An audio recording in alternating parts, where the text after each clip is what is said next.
All right, all right. We'll get cooking in just a minute. Welcome, everybody. It is a wild and crazy Tuesday as we are getting into fiscal year end territory.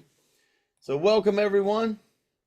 Welcome, welcome. Where's all my stuff? There it is. I got Hello. stuff all over the Everyone, place happy today. Tuesday. Ralphie's here. Rafa's here. Man, you're making me crazy. Yeah, send him down the There you go. lane. I'm giving you the ability to share. Welcome everybody. The year-end spending fuse is lit. We got money flying all over the place in the federal government. Welcome to you. Where are you from? Number one. Where are you from in the chat? Oh, I gotta put this open.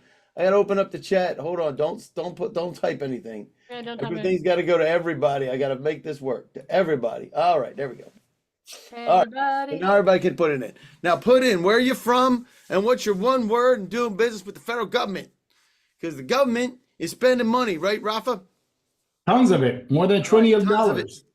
That's right. Tons of it. Tons of it. All right. So we got stuff today. I'm going to warm everybody up and introduce everybody. Hot seat questions for the day. What do contracting officers need from the people that are here? What do program managers need from the people that are here? And what do prime contractors need from the people that are here? And the bonus is, how does Sam Radar help? Sam Radar is a phenomenal program that you need to know about. We will be discussing this with experts and what works, highlighting sponsors and partners, the people that are here. Why? Because you can't do this alone. You need things like Sam Radar. You need things like Sally White and Echo Wolf Solutions. You need Peter Timbus and TFN. You need Rafael Marrero and Company. That is just the way that it is. All right, so participation, we love it. We love it all the time. Put stuff in the chat, including the one word you have for the federal government and where you're from. Any of your questions, you can raise your hand. You can pop it in the Q&A. We will unmute you. We'll include you. A real quick disclaimer. This event is not endorsed by any agencies, provided to you from informational purposes, not purposed only. I gotta fix that. God bless me.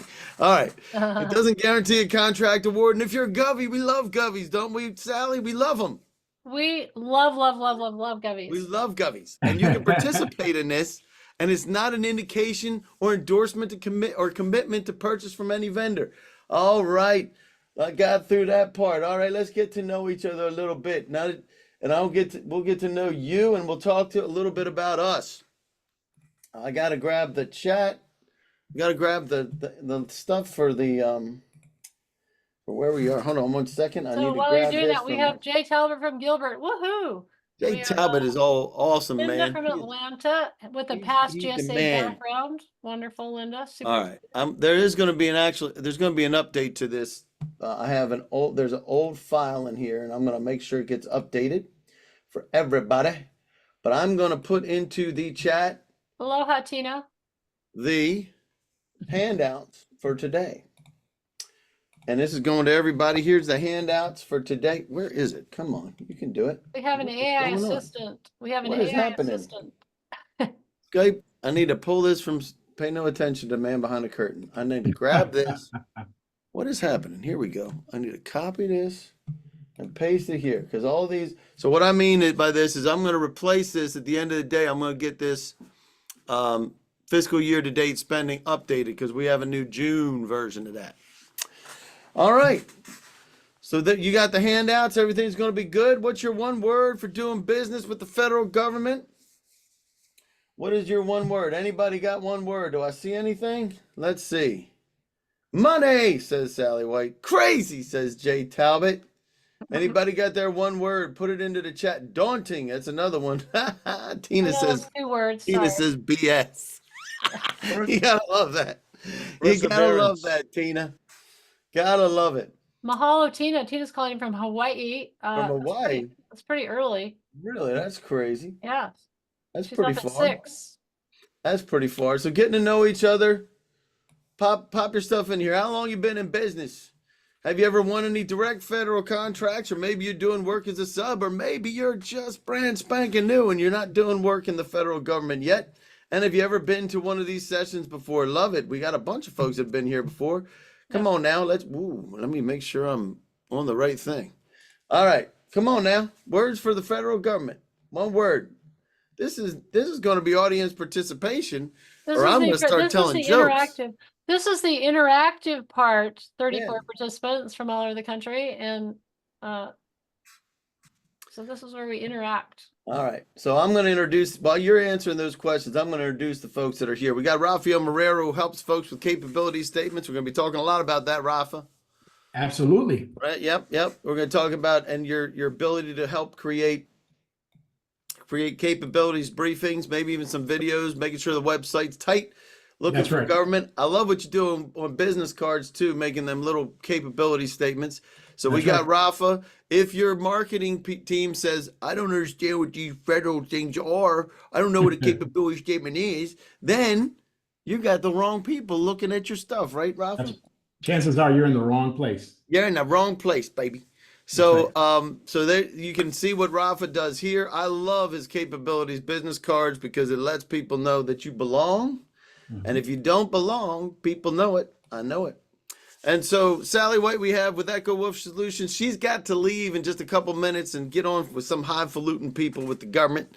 So we're going to let her get out of here, but I do want to ask a couple questions of her before she goes. She is an Uber connector, as you can see. She does a lot of work in LinkedIn and also helps folks do things at events, right? You helps clients, right? That's what you're getting. Absolutely. I just have to acknowledge I put my Raphael blue glasses on today because we're going to be Oh man, I don't have mine. I know, you got to get those. But I do have this. Hold on. No worries. So lots of events. Events are really important because they're a way to connect with not only prime contractors, but government contractors. Peter Timpus and I go to a lot of events. We go with Dave, et cetera. So help you get the ROI of events, connecting before, et cetera. And Dave, did you want me to wait to talk about? Yep, I wanted you to wait. Okay. I'm right. waiting. Thanks. And I'm also going to introduce Peter Timbus, who we will talk about some things here, including letters of financial support. The reason why I love Peter is he understands the federal government. If you talk to banks and you're $1 million company and you win a $10 million contract, banks' heads explode. Right, Peter? That's exactly right. And that is what you guys handle stuff in that world. And I'm going to let you talk about that in just a minute. Brian Hebel's not here today. He's on a session right this minute talking about DFARS.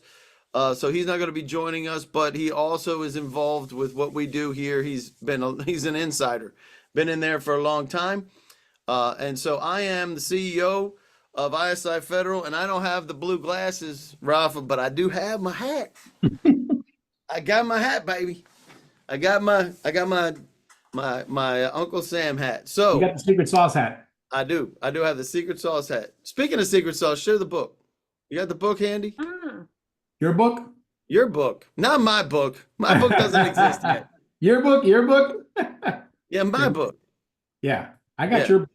Not my book, your book. Why not? No, I'm not. You're not showing my book because it doesn't exist yet. It's vaporware. Yours is real. Don't say that. Don't say that. It's vaporware, man. It doesn't exist. It's a vision. It's a Just because you got a cover doesn't mean it's ready. All right. So real quick today. I'm talking about the sam.gov tutorial today. Rafa's going to be talking about registration tomorrow. So you can find that on GovBrief. A little bit about us. GovBrief helps you be the SME. We're going to be talking about that in reaching program managers in a minute. We also can reach industry, like folks like you. A lot of folks know who I am and what I do and what we do. But we are not, it's not just me, right, Rafa? It's folks like Rafa, it's folks like Sally, it's folks like Brian.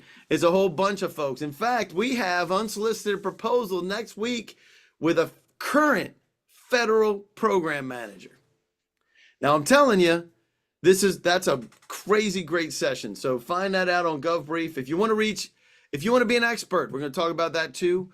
And you want to showcase what you do to govies and industry, this is the place to do it. You can see, folks, you can see sam.gov registration tomorrow, right, Rafa? That's right. And this is a new one, which is evaluating AI for federal RFP proposal writing. Very cool. And then, as I mentioned, unsolicited proposals to federal agencies. Don't tell anybody, but Maria is a current federal program manager. Shh. Wow. Can't tell you who she works for. And then we have other things like FPDS. We got Antoine Smith talking about certifications. We're talking about how, oh man, I tell you what, For-profit grants, brand new. I didn't even know this existed. It's a new thing, folks. For profit. That means you, small businesses, can participate. We also have on-demands on GovBrief, bunch of stuff there that you can check out there. And we also have Sam Radar. We'll be talking about that today, as well as some other products in order to be able to monitor stuff. All right, so the spending fuse is lit. I'm going to lose this so people actually start to take me seriously again. So, hot seat questions one more time. Contracting officers, program managers, prime contractors. What do they need from us? So, Sally, I know you got to bounce in just a minute, right? Absolutely. Oh, wait a minute. Let me end this poll. Okay. Let me end the poll. And let's see. I'm going to share this with everybody. So, not anybody's brand spanking new. We have we have 12% 1 to 2 years. Most folks have been around for a while. When you add all that up together, that's a lot. And 47% have direct federal contracts. That's phenomenal, guys. Very good. I love it. All right, so I'm going to stop sharing. All right, so you can bounce out of here. I'm going to do some updates because we're doing this on the fly with Sally so we can get her insight. What do contractors need from vendors specifically, since you do things at events? You go help folks at events. And what do you do at events, real quick? Exactly. So a couple things. I help my clients. Peter Timbus is one of them. We go to a lot of conferences together. We go to the Hub Zone conference that's coming up in July. We go to small minority-owned business conferences. We go to Veterans Administration conferences. And these conferences have between 2,000 and 5,000, some of the big ones, 10 and 20,000 individuals there, which is very important. The prime contractors are there looking for companies like ours to assist them in their really large contracts. You have government contractors, you have program managers, and all the individuals that Dave will talk about that you can source on Sam Radar. What I do prior to the conference is really get a sense of who's going to be there, if we can do a direct marketing piece, if we can do an email piece, connect on LinkedIn, look on Sam Radar to see what contracts are currently being sourced, etc. And then when we actually get to the conference, sometimes we have a booth and we get ready for the booth. We walk around. I call it walk and stalk in a lovely way. But you're going to walk up to people's booths. You used to be, now Sally used to be anti-stalking, but I turned her around. Yes, we're a friend door, not a vendor, Dave. So what happens now is when you walk up to prime contractors and prime and government contractors booths, you often see a brochure like this. So the one I'm showing you, this is from Navy Research Laboratory. So as everyone knows who attended one of Dave and my grant sessions, there are over $900 billion available in grant money from the DoD. That's not counting the $1.5 trillion, right? From 1.2 trillion. 1.2, thank you, I stand corrected. So you're going to see a brochure like this, and they'll have QR codes. And the QR codes will tell you, so everyone knows how to do that. We all did it during COVID when we went to restaurants, etc. You'll hover your phone, and that'll tell you exactly who to connect with. Well, you don't want to just do that and walk by. What you want to say is, I have a capability statement. May I leave it with a note, and may I schedule time for a CAPE call? Now, I'm going to share. I am in love with my capability statement. So Dr. Rafael Moraro and his team created the most beautiful capability statement that's actually informing my beautiful website. And so I have a capability statement. I will leave it with them with one of my little Echo Wolf business cards, right? And I will say to them, I'd like to contact you, and then I will take their business card or scan their important thing. Now it's also important when you have, again, this is Peter's, which he'll talk about in a minute. Now, sadly, Peter simply has a brochure, which is no problem. So I said, Peter, what is your capability statement? Peter, what did you say? I pulled my wallet out. This is my capability statement. You'll know why when Peter says that, because he gives people money. And at Peter's booth, we don't give away pens and candy. We give away actually money. Money. So anyway, but briefly, go to the conferences prepared. 1, research your Sam Radar individuals, because when I walk up to those prime contractors and I have information from Sam Radar, they're really impressed that I know what's going on. I'm not just walking up like Dave said, hi, I'd like to do business with the government. So I walk up prepared. I have my beautiful Rafael Moraro Echo Wolf Solutions capability statement. I walk up, I only take a few minutes of their time. I connect with them on matchmaking. I don't say things like, so what do you lay awake at night thinking about? Like, how do you, how do you want to help Department of Homeland Security? I don't walk up like that. I say, I see that DHS is very interested right now with AI, etc. This is what my partner can do. So that's what I do to help Awesome. conferences and to make Awesome. sure Awesome. that Awesome. we give contracting officers what they need from vendors, frienders, and partners. Love it. So real important, and I'm gonna let you get out of here because I know you got to jump. Thank But I you. appreciate it. The reason why she's high speed is she has to go jump on with some govies, and we're gonna let her get out of here. But I appreciate what you said to about Raphael and what Raphael does, because you do Raphael Marrero and Company does capability statements, and we're gonna talk a lot about that in just a minute.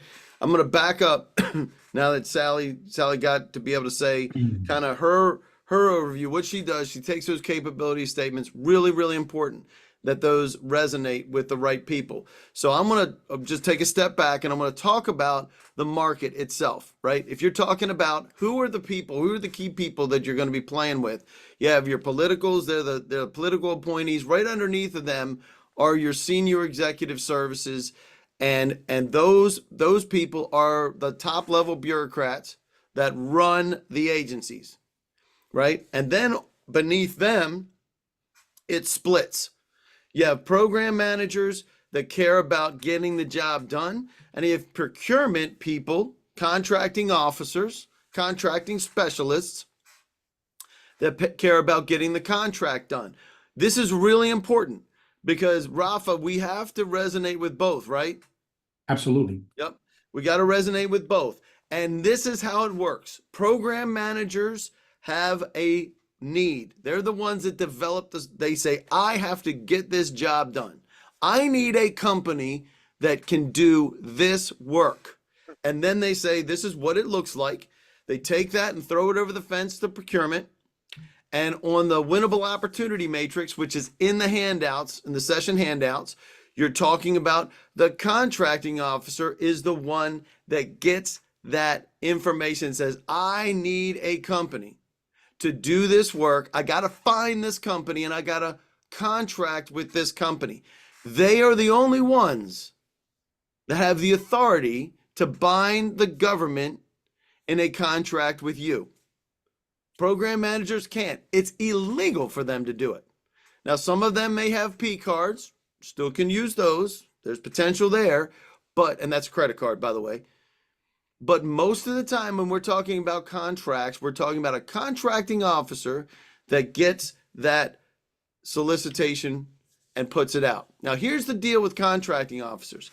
These folks are busy. Their hair is getting on fire already. Why? Yep. Because the Congress couldn't get their act together, right, Rafa? That's right. They couldn't get their act together. And now they're under the gun to spend $1.2 trillion that Sally was talking about. They're not going to teach you how to do business with them. They're going to throw you over to the small business liaisons or the OSDBUs and say, hey, talk to them. OSDBUs don't make decisions. OSDBUs don't have the authority to make decisions. Contracting officers have the authority to bind the government to contract with you. And here's the biggest problem. They're risk averse. And they don't like new things, which, guess what? If you're new, they don't like you. No offense. It's just business. Don't take it personal. It's just business. Now, I want to talk for a minute about how we can start to lower the risk level for contracting officers. And one of the reasons why I love that Peter's here today is, Peter, you do something before the contract award to help customers. What is it? Well, when we engage with a customer, one of the things that we offer our clients is our ability, when they're bidding on a proposal, to issue them a letter of financial support. And in that letter of financial support, we state to the government that should they award the contract to our client, we will be there to financially support them on operating on that contract. Because one of the big considerations that contracting officers use is credit. They Mhm. want to make sure that not only do you have the capability, competency, but you also have to have the credit. They don't want to issue a contract and then you can't perform. And if they do that and you don't perform, you're basically dead in the federal arena. So Forever. they have that comfort level that we're going to give them a letter of financial support. And we issue that based upon the opportunity. So even if you're a $1 million company and you get a $10 million award, we lend to the opportunity. So we're going to support that opportunity, regardless of what your current financials look like. So that's very, very important. And that's the difference that I was saying earlier. There's a difference between what you guys do in a bank because their heads would explode.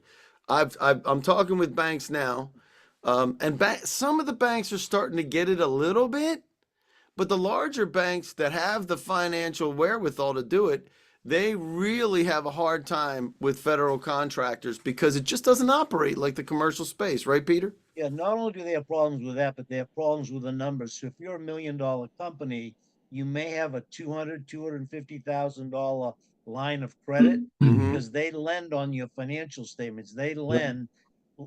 The banks lend like if you got in your car and you drove around backwards all day in reverse, because that's what banks do. They look in the rearview mirror. We look out the windshield. So even if you're a $1 million company and you've got a $200,000 line of credit and you want to bid on a IT contract that has 50 positions that's going to require $1 million line, we're going to set you up with $1 million line to perform on that contract. Well, So first of all, we're I've never forward heard you looking. use that term, driving around backwards, looking in the rear. That's really funny. I Ace love that. Ventura. So that's a good one. You got to keep that one. That one caught me off guard. So I love that. And what I love, so definitely, we'll talk some more about that in a minute. So when you're going out, you want to reduce the risk. You need, one of the biggest things that you need to look like is you belong, right, Rafael Marrero? Absolutely. And the number one thing that they're going to look at, well, actually, there's multiple things they look at, right? So you Yep. give them a capability statement, and they're going to know right away whether you belong or not. That is correct. And that capability statement has to resonate with the contracting officer. And if you take a look, if you remember, their job is to execute the contract, right? That's So right. they're selecting the purchasing mechanism, right? And That's they're right. developing the contract documents, and they want the easy way to purchase. So, and if we want to make it easy for them, we want to make it easy for them to see exactly what you do to help them move that paper, right? So you're part of your 6 C's. You have your 6 C's, and I want everybody to meet with Raphael to talk about their 6 C's. But a couple of the 6 C's that are really, really important, three of them actually, that resonate with contracting officers. The first one is contracts that you already have if you got them, right? Like a GSA contract. Yep. And because why is it so important to have your contracts, your codes, right? You can talk about your codes Yep. and your certifications. Why do they matter so much to the contracting officers? Well, they're very important, Dave, because we're talking about something called vendor risk management, VRM.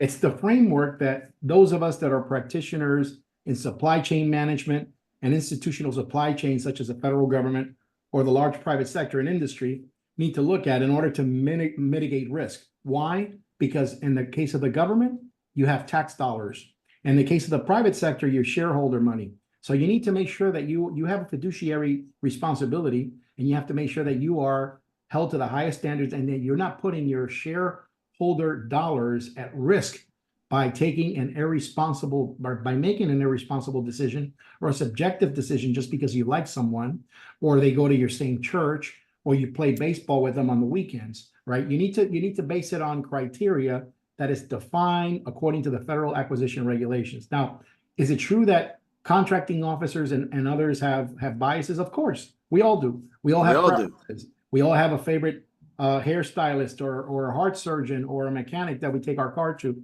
but it is incumbent upon the contracting officer to follow these rules each and every time they are going to source, okay, from sourcing to paying.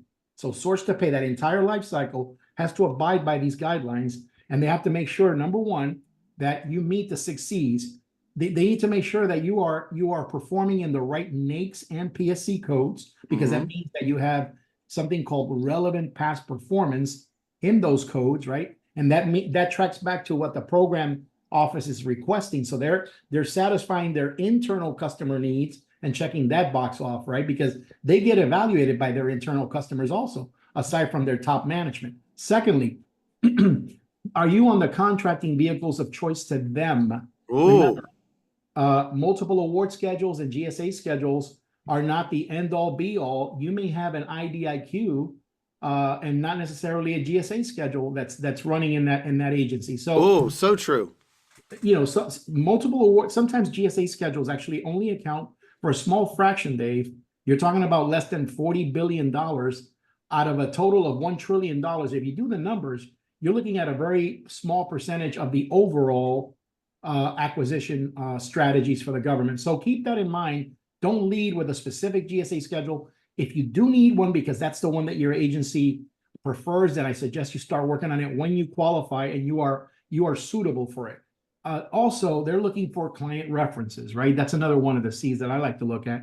And why are client references or client agency references important? Well, because top tier, right? Preferred A1 would be departmental, right? Or agency specific, and in that specific niche within that, right?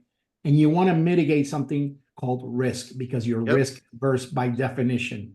And that means that you get to define the government, you help them define the government's acquisition strategy, which you do at the very early stages of the game by inserting yourself into the sources sought and RFI requests, which are the market analysis Love that. the government must conduct in order to down select from a large pool of vendors and then pretty much determine if it's going to go small business or other than small or veteran owned or sole source. They That's must select those if you're going to go out with an RFP, but we know that most don't. So That's right. we'll talk about that too. But if we can drive their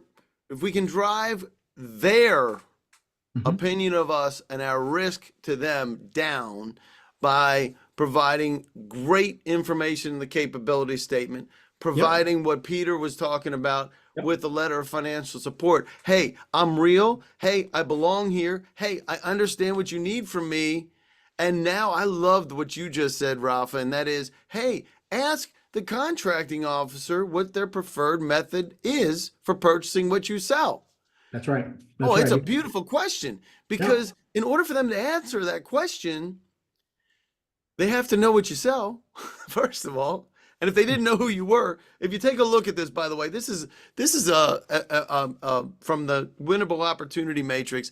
If you take a look at this, if they don't know you, you're here. It's not starting out in a fair level playground. There is no zero here.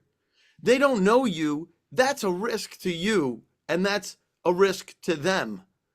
So in order for them to get in, for you to get in here, you start talking to them and say, hey, I kind of like you. You don't spit on when you talk, and you don't step on my shoes in the elevator. So you're kind of okay, right? So what we're talking about is we need to be engaging with these contracting officers to find out how they like to do things. Love that question. One of my favorite questions, as a matter of fact. So now I'm gonna shift gears. And say, all right, and I'm going to ask the question in just a minute. I'm going to show you a couple things, but I'm going to show you how an opportunity turns into an award, right? So we have our program managers. We talked about this before. That's these guys here. And they create the scope of work, send it over to the contracting officer. That turns out into an opportunity. Could be an RFI or sources sought, like you said, Rafa, right? It could be posted, right? But once it's awarded, after you respond to it, it's a contract award that connects the contracting officer and the project manager or program manager, and it's awarded to a prime contractor. And prime contractors have needs too. And we're going to talk about those in a minute. So from your perspective, we already talked about this a little bit from a hot seat question. Contracting officers need to mitigate that risk, right? We need Yep. we need to lower their risk level, which means we got to give them our, hey, we're good at what we do. Here's our core.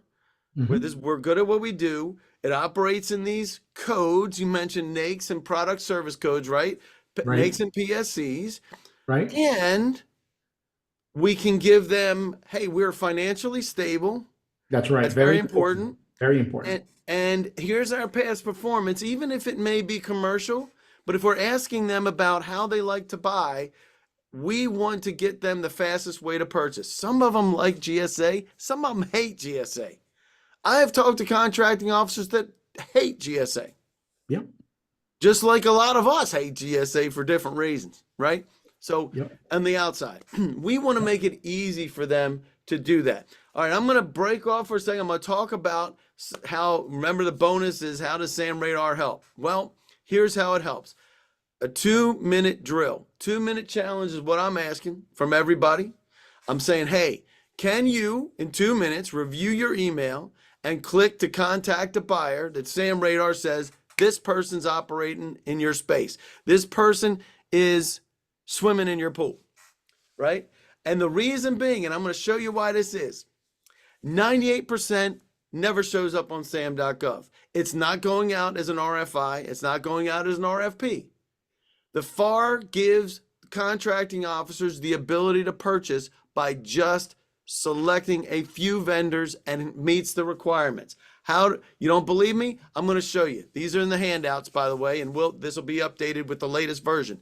It looks like this all the time. If you look at this, not reported, offers received. It's done by that column that says number of offers received, right? And look at this. 79% of the contracts, zero competition. No way. This is new since 2021. This started to change in COVID land. It started to be different. But take a look at this. 92% of the dollars are shortlisted with 5 or fewer offers received. That means if you're one of the 5, you only have 4 other competitors. The vast majority of the time. So what we need to know, and watch this one. You want to know why we built SAM Radar? This is the current number, 2.62%. That's going to go down to 2% by fiscal year end. I promise you. I promise you it will. Because if you take a look, 3.3 million contracts and change and 88,000 and change hitting sam.gov. You need a way to get to the other 98% because they're not showing up on sam.gov. So I'm going to take a minute. I'm going to let you take a look at what this looks like. Let me get my emails up here. Where's my mail? There it is. All right. I haven't looked at this today. So hold on a second. I was searching something on here. Let me get rid of that. I'm going to go to my SAM Radar. So this is my SAM Radar for today. All right. Let's take a look at this one right here. This is a notification.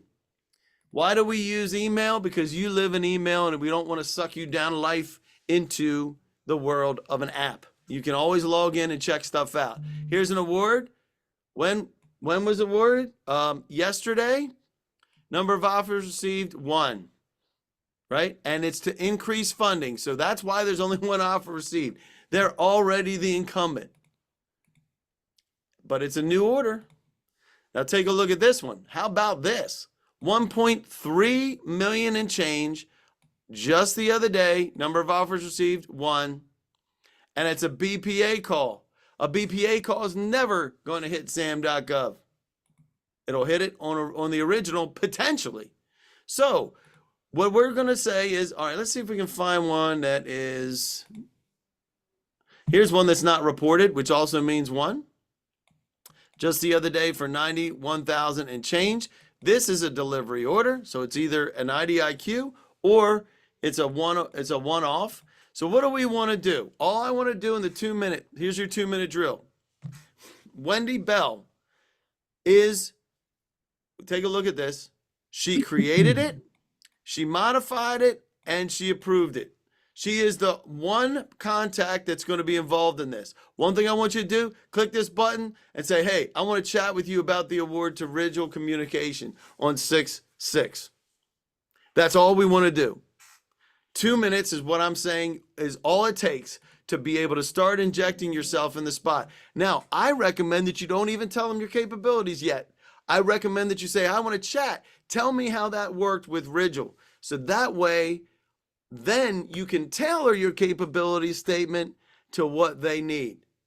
Because you should be doing that, right, Rafa? Your capability statement is not just a static document, right? You should be making that work for you in other ways, not just single capabilities, right? Not a boilerplate. It can be opportunity specific, agency specific. That's right. That's right.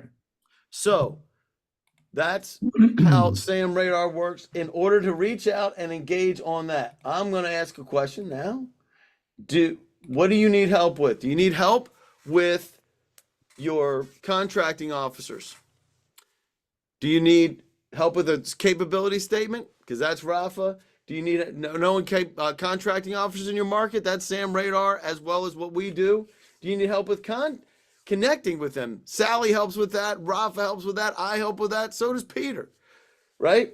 Letter of financial support, or you want to engage contracting officers at events or need help with RFPs. Let us know where you need the help the most, and we'll make sure we get there. All right, as they're answering that question, I'm going to set up the next one for us because I want to make sure we stay on time.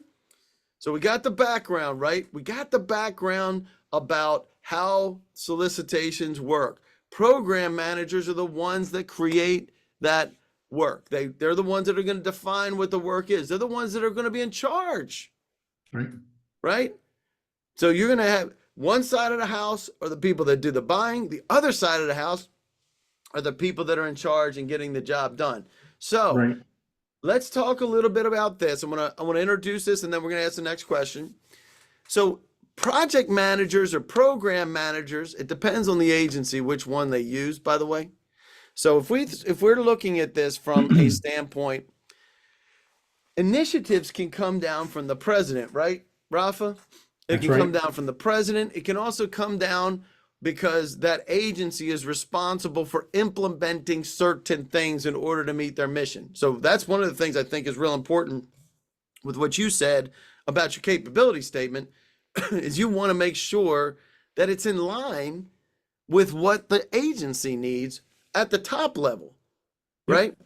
But then you have initiatives, right? So we all do different things. Some of us are in electronic vehicles or something like that, or cloud computing or security, right? Cybersecurity, huge.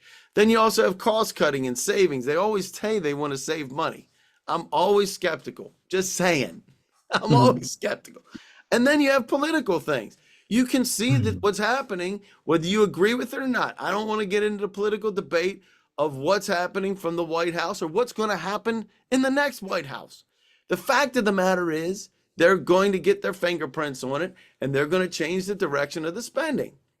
Now, these guys, your project managers and program managers, are looking for ways to solve problems. They are literally doing that, and they're genuine about it.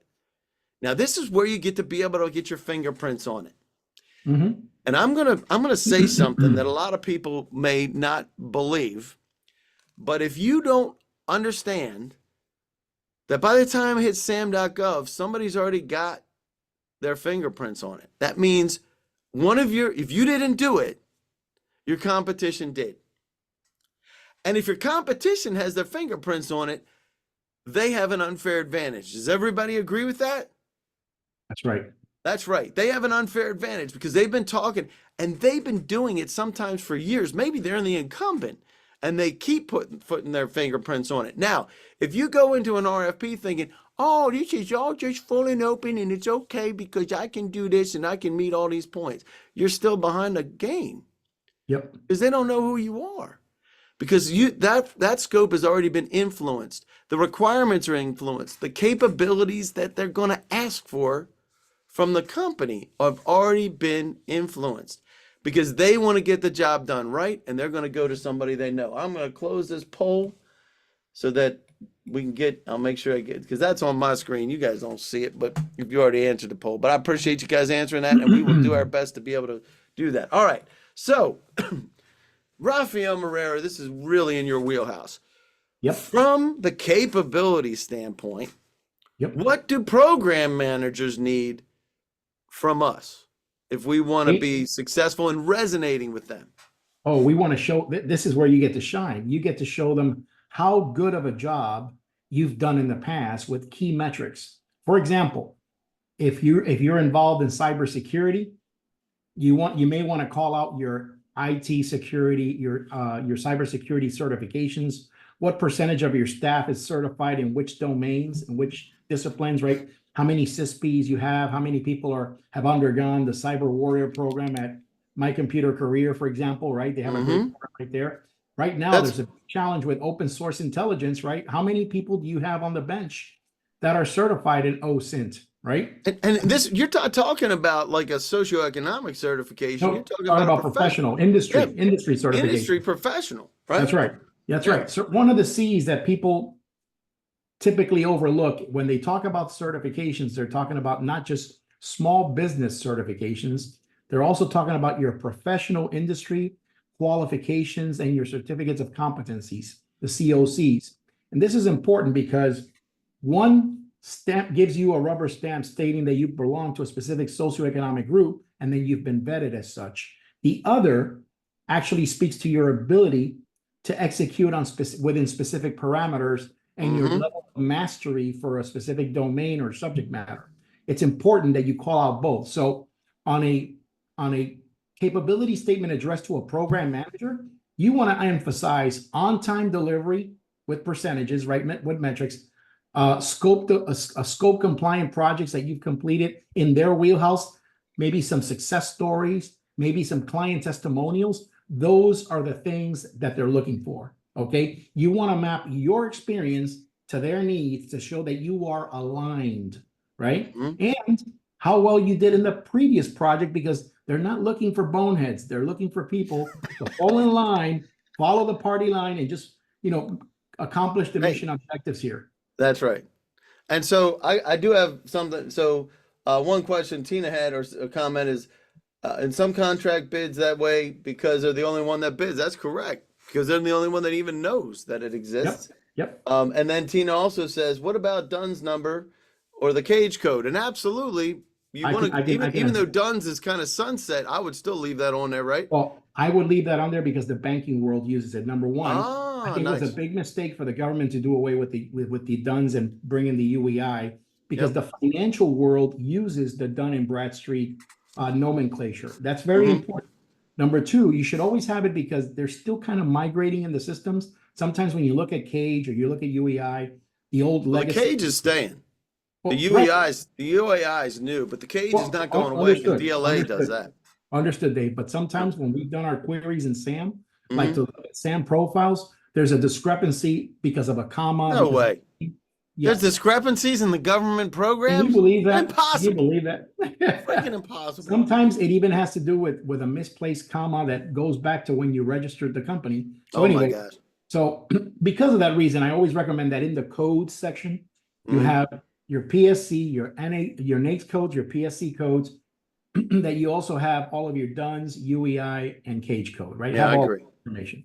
Okay. So I'm going to set you up because, first of all, a lot of folks here don't know that Rafael Moreira is also involved with a publishing company that helps people with books. And I know you already been talking about my book, which I'm writing. You're helping me publish. That is coming out, ladies and gentlemen. It will happen because Rafael is lighting a fire under my booty in order to make that happen.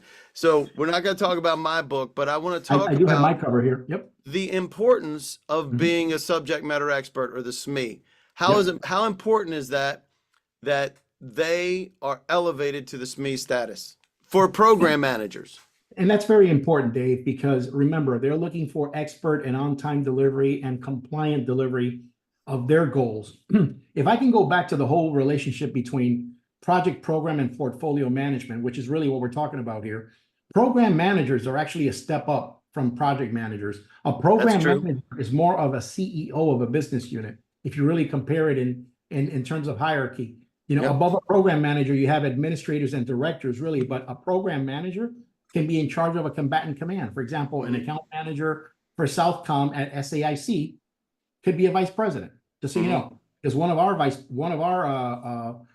senior consultants in our firm was the account manager for Southcom, and he was a vice president at SAIC, which is Jose Adan Gutierrez. And I use, by the way, real quick, I use the terms synonymously because what we're talking about is not the procurement side. We're talking about program and project managers. Yeah, understood. I just wanted to establish the difference. And then you're right. You're absolutely right. The portfolio management comes from the strategic that's done at the federal level. So this is why it's so important to these people, right? You need to understand who you're speaking to, so your materials need to be aligned with their needs, right? You need to tweak the lingo so that you're hitting the key points, right? And being their language. And being a SME elevates you in their eyes. So there's a lot of being an author that elevates you in people's eyes. Having a good white paper that's an extract from all the things that you've done is also a way to establish yourself as a SME. I'm going to take a minute to show you something that also helps you be a SME. This is a case study that we used when we were calling for presenters a couple months ago. This briefing happened on June 28th, 2022. I'm going to show it to you in just a minute. This is Como Goyle and Manish Carrera. These folks, what happened is GovBrief pushed out and drew in program managers. That 187 number is federal project managers and program managers. Even a few SESs were in there. But the most important thing is that is on the program side of the house. So 187 signed up, 121 showed up, 54 different agencies were represented in this, and 34 had interest. One of them, they pulled through, happened to be CMS. That's me and Como in front of the CMS, because that's right about 15 minutes away from where I'm sitting right now. And that's where Brian Hebel's from as well. That turned into a contract award that was not competed. So we can take a look at that. Let me just see if I can pull this up real quick. That's so important, Dave, because that right there, to differentiate yourself by virtue of establishing your expertise, meets one of the key criteria for a sole source award justification. Right? There's ways to move these through. This actually turned into their piece as a sub to a prime. They were engaged by the program manager, engaged directly and said, hey, we want to run this through the prime because they already have the contract. And oh, by the way, they needed the bench depth too. So this is what it looks like when we finish a GovBrief, when GovBrief has a finished product. You can see this as out there. If you go to GovBrief, robotic process automation, or RPA, you can find this and you can watch this. This is Como, and this is the finished product. So this helps you become the subject matter expert. All right, so now I got a question, and we're going to get on to our next one so we can stay on time. Do you need help with program managers? So, becoming a SME.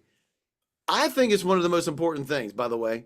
When I'm elevated as a SME, when I walk into a room, I'm on stage, I get preferential treatment. Yep. It is a fact.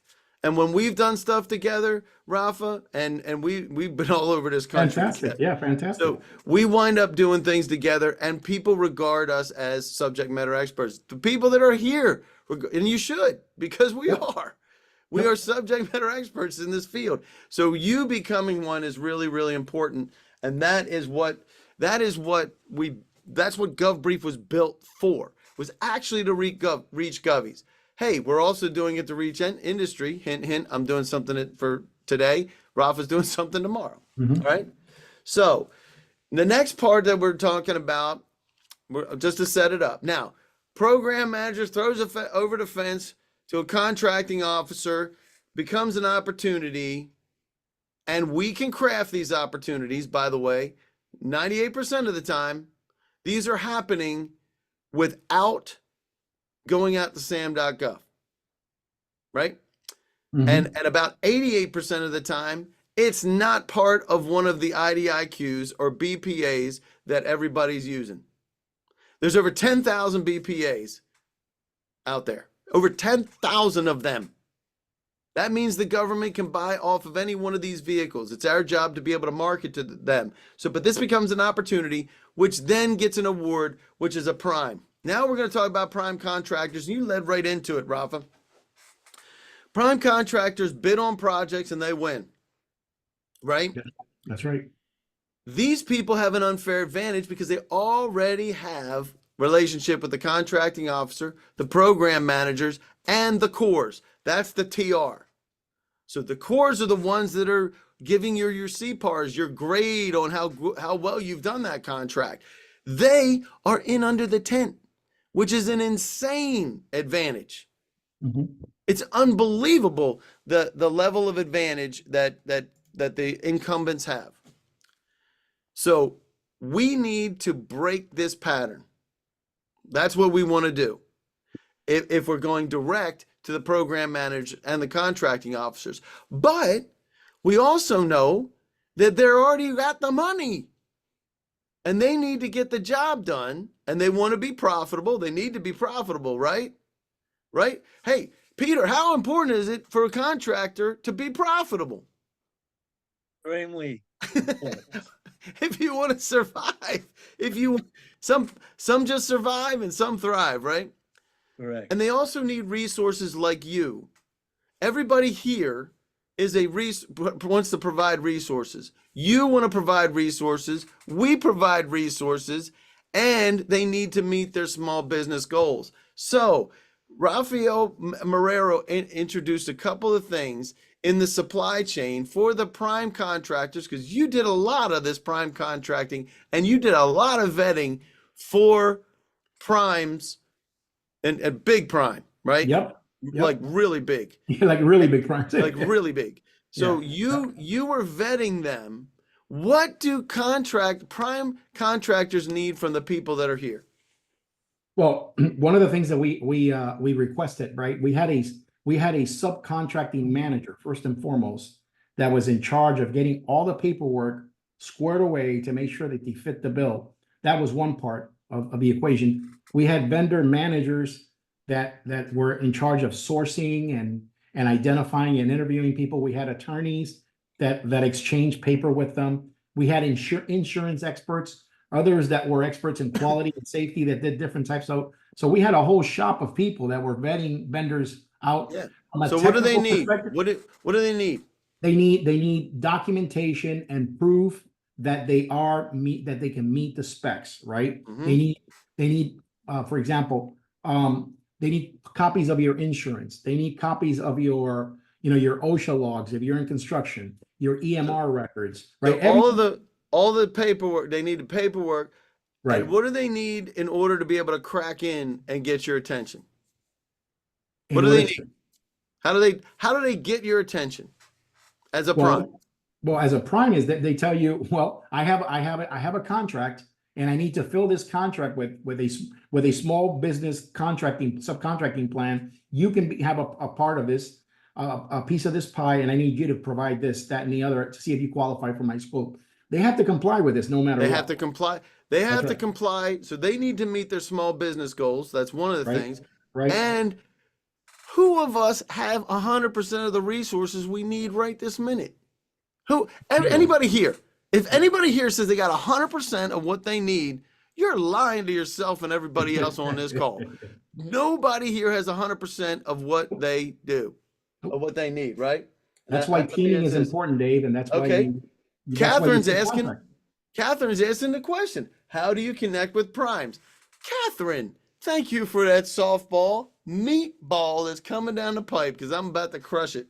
So I'm going to take everybody back to what we talked about earlier. Remember that 2-minute drill? I want to show you exactly how to do this. The 2-minute drill, just like we were looking at before, I want you to contact the federal contracting officer buyer, if you will, and ask them for a referral to the prime. And I'm going to tell you why this is so important. Well, let's go back to this one, right? Here we have an award for $1.3 million, right? And this is going to Conseo Consulting, right? Now, this Todd Painter, right? When did this happen? Just the other day. So we're going to say, hey, Todd, I'm looking to do some similar work that Conseo is working on this particular project. Can you let me know who the project manager is in Conseo Consulting? Now, I'll tell you why I love this. These people are risk averse. If you ask Todd for a referral to his boss, probably not happening.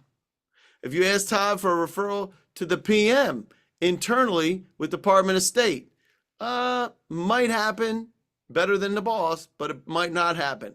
This question for asking him for a referral to the project manager at Conseo, that is a low risk ask. And all you got to do is just say, hey, I need to talk with the person that's responsible for this at Conseo. Who is working on this category management services contract that you just awarded for $1.3 million and change? That is exactly what you want to do. And you can do it in less than 2 minutes. At least I think you can. If you can't do that in less than 2 minutes, then talk to me and we'll figure out a way to make it work. So we just took a look. This is really important because it enables you to compete.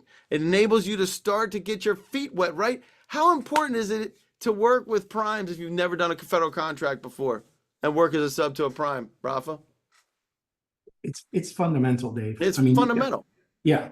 And Peter, how much easier is it for you to start building up your financial resources by working with a prime contractor and then going to be the prime? Extremely important. Extremely. So there you go. We're going to get you guys out of here in just a minute. Got a couple of last minute points for everybody. Do you need help with prime contractors? So we talked about reaching contracting officers. We talked about reaching program managers. Now we're talking about reaching primes. All of this, every single one of these should be part of your go-to business, your federal strategy, right? Right, guys? Every one of these. Absolutely. It's not an either or, it's an and. Yep. Because if we want to win federal contracts and the incumbents are already got the foothold in there, they're already winning. I just showed you multiple contracts, some of those for millions of dollars. People that are swimming in your lane, in your pool. They are swimming in your pool. They already have the relationships. We want to go punch them in the mouth. We can steal their relationships, certainly. We may want to join up with them. They want teaming partners to reduce that risk, right, Rafa? It's That's much right. better to go in with 4 or 5 small businesses on a deal. Lower the risk level. Then you can disrupt what the incumbent is doing. The incumbent has a completely unfair advantage. And we want to do that. And I'm challenging you, sign up for Sam Radar, check the email, make the sends. And I'm telling you, in the next 100 days, you will have more than 100 leads. Yep. And you'll be seeing things that never, ever, ever hit sam.gov. So when you sign up, you get continual support. This is important because this world doesn't operate the way you think it does. We had this happen on Monday, right? Over the weekend, Thurman, who comes to the Monday roundtables, he shot a message, said, hey, I don't know what to say to this contract. I reached out to the contracting officer. They responded, now what do I do? And so I said to him, I said, here, say this, this, this, and this. And they keep me posted. So we're going to see what happens. He's already got dialogue by using these tactics. And some of these tactics are just so bloody simple, you'll be like, no.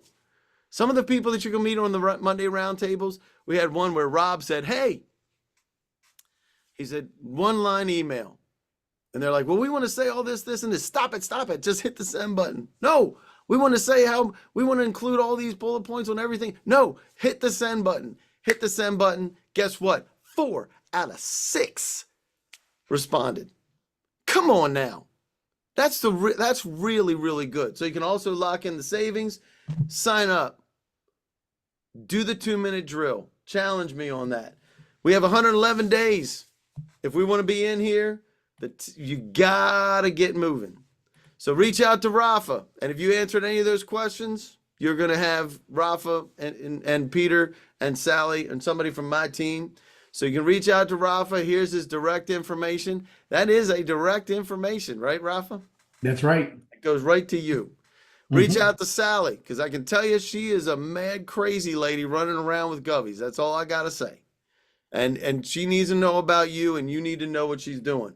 Peter Timbus, great job. Appreciate everything you do for our clients, being able to fund them and being there for that. Before we jump, What's that? before we jump, I wanted to share with you the cover of the book. And for those that are on this session today, Dave, free ebook, but they have to sign up and they have to contact us. So have them email and we'll send them a free copy of the ebook. All right. So that's your ebook, not my ebook. Yes. I'm not giving my stuff away. I'm just kidding. I don't have it yet. All right. You can reach out to Brian if you need help with CPARs or learning the FAR. He's the man. Join me today for our session at 1 o'clock. If you want to know about the sam.gov tutorial, we'll be reviewing that. And I will leave you with this. And I know we're a couple minutes over, shocking as that might be. If you need professional help, not the kind of professional help for listening to us for an hour. If you need professional help, we can help you with that in other ways too. And please, please, please join us next month. It's free. And there's also a free trial for Sam Radar. And if you'd like to join today, you can join for learning about the sam.gov tutorial. My recommendation is sign up for Sam Radar, because you're going to get the dose for the tutorial. You're going to get beyond the tutorial, but that's up to you. All right, guys, appreciate you, Rafa. Thank you very much. And Peter, you're awesome. Thanks for being there. And I highly encourage you to reach out to Peter, because banks don't get you. I can tell you that. All right, guys, we're going to get you out of here. I got to get ready for the session. So if you answered any of these questions, we'll keep that open for just a minute. Rafa, you're on tomorrow talking about sam.gov registrations on GovBrief, right? Yes, sir. Get this freaking gnat flying around. Man, it's like, what is going on? Anyhow. They typically fly around fruit. Yes. That is true. That is a fact. That is a fact. All right. We're going to get you guys out of here. Thanks for responding to the polls and being part of it. And appreciate you guys. Rafa, you want to join me today at 1? Yes, I'll join you at 1, and then I'm just going to hop off for the news and jump back on. I have the 1 o'clock news segment. Cool. I'll be with you. All right. Sounds good. All right. Great. Thank you, Sally. Thank you. All right. See you. Bye, everyone.